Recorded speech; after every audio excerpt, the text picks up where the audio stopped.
पूजा के वस्त्र धारण करके, हाथ में अष्ट प्रकारी पूजा की सामग्री लेकर के, शुद्ध पात्र, हृदय भी शुद्ध है, पात्र भी शुद्ध है, द्रव्य भी शुद्ध है, और इस तरह से मन के भावों के साथ रानी साहिबा एक ही लगन है, प्रभु के दर्शन करने हैं, प्रभु के दर्शन करने हैं। मेरे परमात्मा कैसे हैं? अष्ट प्रत्यारों से सुशोभित है। मेरे परमात्मा कैसे हैं? वीतरागी हैं। मेरे परमात्मा कैसे हैं? राग द्वेष से रहित है। अरे उन परमात्मा के दर्शन करने हैं।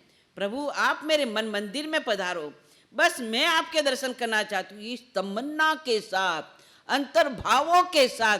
हम तो मंदिर भी जाते हैं ना, तो हमारा कोई अता पता नहीं होता, हमारा कोई मन का भी पता नहीं होता है, तन का भी पता नहीं होता है, मन की शुद्धि का भी पता नहीं होता है, तन की शुद्धि का भी नहीं पता होता है, और मंदिर में जाने के बाद विधि का भी पता नहीं होता है।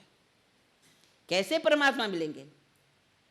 कैसे परमात्मा? न विधि का पता, न तन शुद्धि का पता, न मन शुद्धि का पता, न वस्त्र शुद्धि का पता, न विधि शुद्धि का पता। तो यहां पर प्रभावती परमात्मा की जैसे जैसे निकट जाती हैं, वैसे वैसे उसके भाव तीव्र बनते जा रहे हैं, तीव्र बनते जा रहे हैं। और प्रभावती रानी वहां पहुंची और जाकर के जैसे पेटी के सामने गई, हाथ में कुसुमांजलि ली। कुसुमांजलि का मतलब समझ गई? कुसुम यानी कि फूल, अंजलि यानी कि हाथ में लेना, हाथ में लेना। कुसुमांजलि चावल भी लेते हैं, उसको भी हम कुसुमांजलि कहते हैं। हाथ में लिए और अंदर के उसे भाव करती है। कुसुम कैसे होते हैं? कैसे होते हैं? इसमें क्या होती हैं? वैसे ही हमारा सम्यक तो भी शुद्ध सुगंधी होना चाहिए। वह सम्यक के सुगंध से परिपूर्ण थी, वह सम्यक्त्व के सुगंध से परिपूर्ण थी। और वहां जाकर के परमात्मा को करते प्रति अष्टहार्य अष्टकोपेतः प्रशासरागादि दूषणम देयानम में दर्शनम देवादि देवोरस्त्रिकालवितम।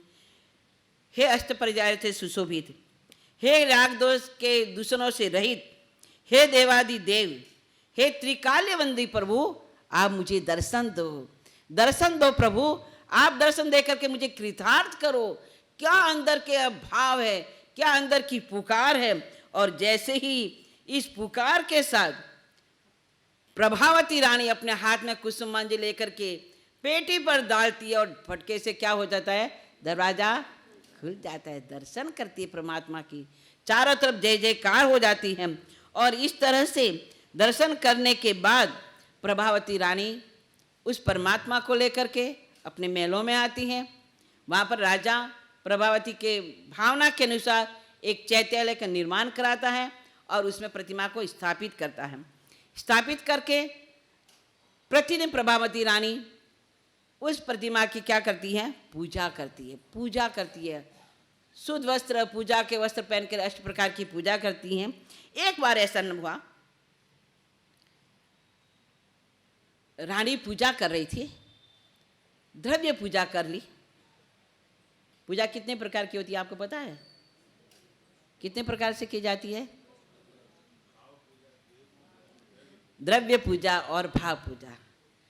द्रव्य पूजा कितने प्रकार की होती है? द्रव्य पूजा कितने प्रकार की होती है? भाइयों में से द्रव्य पूजा कितने प्रकार की होती है? द्रव्य पूजा कितने प्रकार की होती है? द्रव्य पूजा कितने प्रकार की होती है? हाँ, कौन कौन सी? अरे नहीं, मैं द्रव्य पूजा कितने प्रकार की वो पूछ रही हूँ। अंग पूजा, अग्र पूजा और भाव पूजा। अंग पूजा और अग्र पूजा हमारी क्या है? द्रव्य पूजा नहीं है। अंग भगवान के स्पर्श करने वाली, अग्र पूजा हम भगवान से दूर रह करके पूजा करते हैं। अंग पूजा होती है, जल पूजा होती है, चंदन पूजा होती है। ये क्या है? पुष्प पूजा। ये क्या है? परमात्मा के स्पर्श की जाती है। और बाकी की पूजा धूप पूजा, दीप पूजा, ये क्या? अग्र पूजा, जो परमात्मा से दूर रह करके की जाती है। तो ये पूजा करने के बाद प्रभावती महारानी राजा के साथ भाव पूजा कर रही थी। भाव पूजा के अंदर वो नृत्य पूजा करने लगी। इधर प्रभावती रानी नृत्य करती है और राजा उदयन क्या करता है, वीणा बजाता है। क्या बजाता है, वीणा बजा रहा है। अब नृत्य करते करते प्रभावती रानी इतने भावावेग में चली जाती हैं, इतने भावावेग में चली जाती हैं कि एक क्षण के लिए वो इतनी फास्ट घूमती है कि राजा को इसका मस्तक दिखाई नहीं दिया। राजा को उसका मस्तक दिखाई नहीं दिया, और जैसे मस्तक दिखाई नहीं दिया तो राजा के हाथ से क्या हो गया, जो वीणा थी वो छूट गई। वीणा छूट गई। ये दृश्य देख करके वीणा छूट गई तो रानी रुक गई। रानी ने पूछा, क्या हुआ राजन, क्या मेरे कदम बराबर नहीं थे, आपकी वीणा कैसे छूट गई?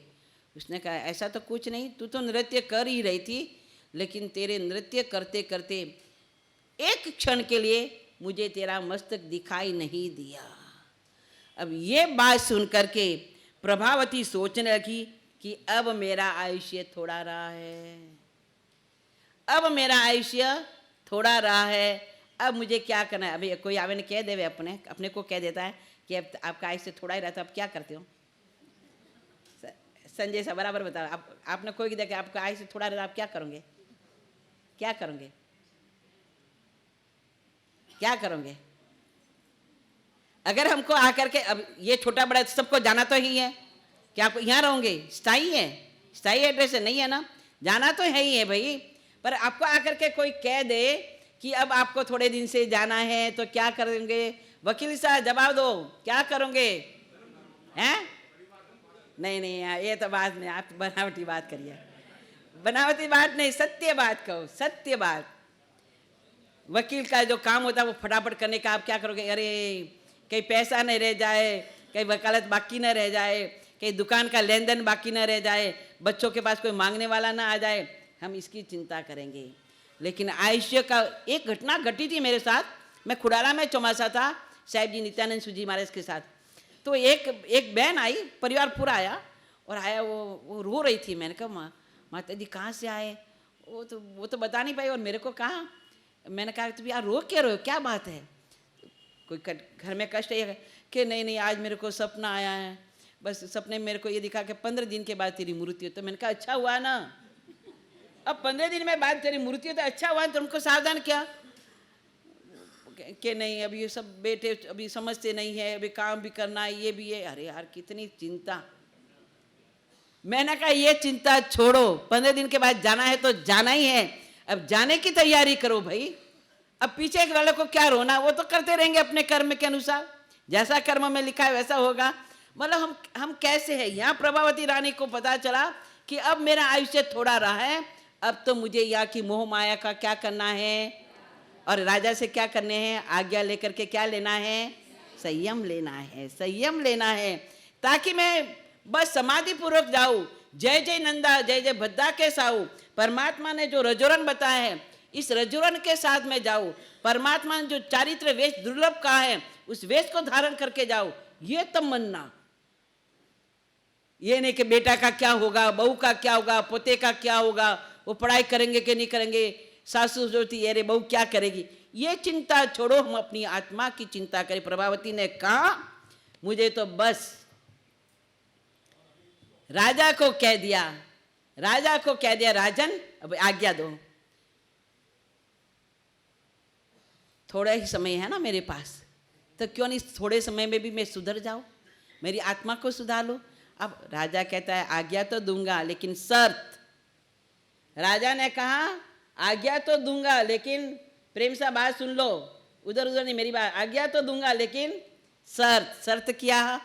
अगर तू संयम के प्रभाव से, संयम की आराधना के प्रभाव से अगर मर करके काल धर्म को प्राप्त करके अगर देव बन जाए तो मुझे क्या करना, प्रतिबोध देने आना, मेरी आत्मा को जागृत करने आना। ये नहीं कहा कि मेरे राज्य में मेरे को साथ देना, ये नहीं बात कही, मेरे को प्रतिबोध करने आना, ये बात कही। और ये बात प्रभावती ने कहा जरूर मैं आपकी बात को स्वीकार करती। और महारानी प्रभावती, एक घटना इसके साथ और घटित हो जाती है। एक बार महारानी पद्मावती पूजा के लिए स्नान कर रही थी, स्नान भी कब करना, तब पूजा करनी हो तो। महारानी जैसी महारानी भी स्नान तब करती थी जब उसे परमात्मा की पूजा करनी थी। तो महारानी प्रभावती पूजा करने के लिए स्नान कर रही थी। वो हमेशा पूजा के अंदर सफेद वस्त्र धारण करती थी। सफेद वस्त्र ही धारण करके क्या करती थी, पूजा करती थी। दासी थी उनकी, दासी को कहा, दासी मुझे पूजा के वस्त्र ला करके दे। स्नान करके बाहर आई, पूजा वस्त्र पहले, लेकिन दासी वस्त्र तो लाए, वो सफेद वस्त्र थे, लेकिन रानी को क्या दिखाई दिए, लाल वस्त्र दिखाई दिए। अब रानी को उस समय क्या हो गया, क्रोध आ गया, क्रोध आ गया, इतना तीव्र क्रोध आया। और रानी दासी को कहने की, अरे अरे तेरे को पता नहीं क्या मैं अंतपुर में जा रही हूँ जो लाल वस्त्र लेने, तेरे को पता नहीं मैं भगवान की पूजा करने लाई हूँ, मेरे पूजा के वस्त्र तो लेकर के नहीं आई और तू कैसे लेकर आ गई, लाल कपड़े लेकर के आ गई। रानी ने क्रोध में आकर के, हाथ में था दर्पण, दर्पण था, दर्पण वो ऐसा मारा कि वो दर्पण उसके मर्म स्थान में लग गया। और मर्म स्थान में लगने के कारण दासी के वही प्राण निकल गए, वही प्राण निकल गए। अब जैसे ही ये हादसा बन गया, जो लाल वस्त्र थे रानी को पुनः क्या दिखाई दिए, सफेद दिखाई दिए। सफेद वस्त्र को देख के रानी के मन में पश्चाताप हुआ कि हाय, मेरे से पंचेंद्र जीव की हिंसा हो गई, अब ये पाप मुझे कहाँ ले जाएगा, निश्चित मेरी दुर्गति में ले जाएगा, एक पंचेंद्र पानी का मैं घातक बन गई। अब रानी ने ये सोच करके, अब तो मुझे एक क्षण भी संसार में नहीं रहना है, अब तो मेरा एक क्षण भी संसार के लिए नहीं है। बस रानी प्रभावती उसी क्षण वैराग्य को प्राप्त करके संयम के मार्ग पर आगे बढ़ती है, संयम लेती है और संयम लेकर के निरतिचार संयम की आराधना करती है। संयम के प्रभाव से मर करके रानी पांचवें देवलोक में देव के रूप में पैदा होती है। इधर क्या हुआ,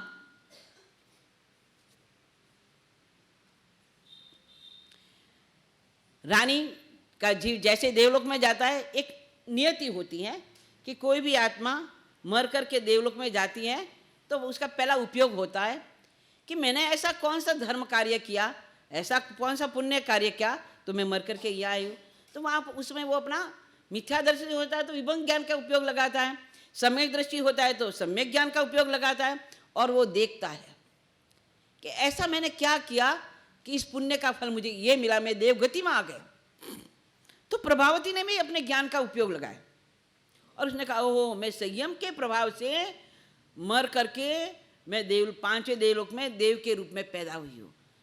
लेकिन इसके साथ साथ मैंने संयम लेने के पहले राजा को वचन दिया था कि मैं संयम लेकर के मर करके देवलोक में जाऊंगी। तो राजा ने कहा था तू मुझे प्रतिबोध देने के लिए आना, तो मुझे राजा को क्या करना चाहिए, वचन निभाना कि नहीं निभाना, निभाना कि निभाना, आप भी ऐसा वचन निभाना। ये होते धर्मपति और पत्नी का संबंध, ये होता है धर्मपति और पत्नी का संबंध। जाने के बाद भी धर्म मार्ग में पति को लेकर करके जाना, चाहे पति है कि चाहे पत्नी है, विप्राय आप समझ लो। तो वो प्रभावती का जी तापस का रूप बन करके, तापस का रूप धारण करके वहां आता है, राज्यसभा में आता है, बढ़िया से बढ़िया फल लेकर के आया, 6 ऋतु का फल लेकर के आया। राजा को कहा, छको ये फल कितने हैं? राजा ने फल देखा, बड़े स्वादिष्ट, ऐसे फल तो मैंने कभी खाए ही नहीं, इतने स्वादिष्ट फल हैं, खाए ही नहीं मैंने। तापस कहता है, हमारे बगीचे में हमेशा ऐसे फल होते हैं, अगर आपको फल खाना है तो चलिए हमारे बगीचे में हमारे साथ, हम आपको फल दिखाएंगे।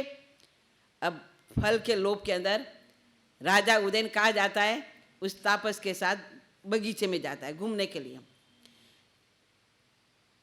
जैसे ही तापसों के जाता है, जाकर के जैसे बगीचे में गया और फलों को देखा तो वो फल हाथ लगा देखने लगा। इतने में सारे देव माया के कारण वे सारा तापस डंडे लेकर के हाथ में, और राजा को क्या करने, पिटाई करने लगे। ये बगीचा हमारा है, हमें बिना पूछे आपने हाथ क्या लगाया। राजा ने सोचा, ये कैसे तापस, मेरे को यहाँ लेकर के आए और मेरे को डंडे से पीट रहे हैं। राजा अपनी जान बचा करके वहां से भाग रहा है। भागता गया भागता गया भागता गया।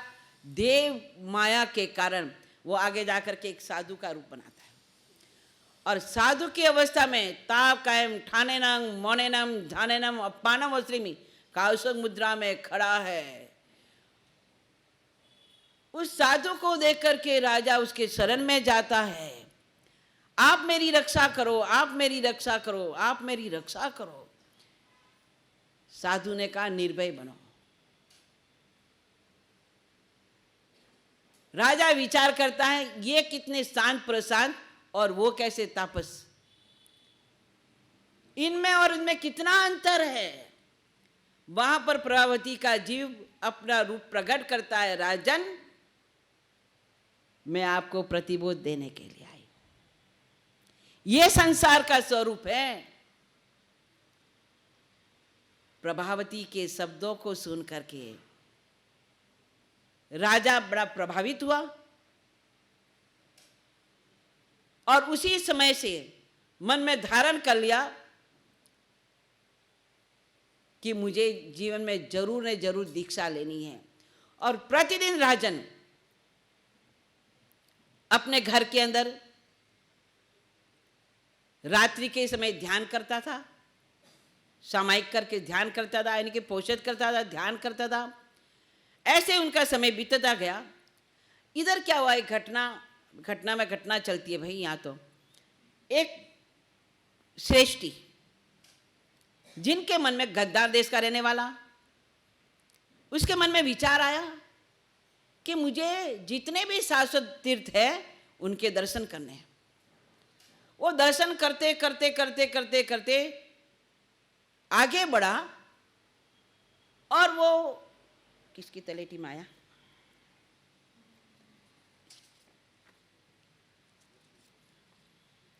बस मैं 10 मिनट में बंद करती हूँ।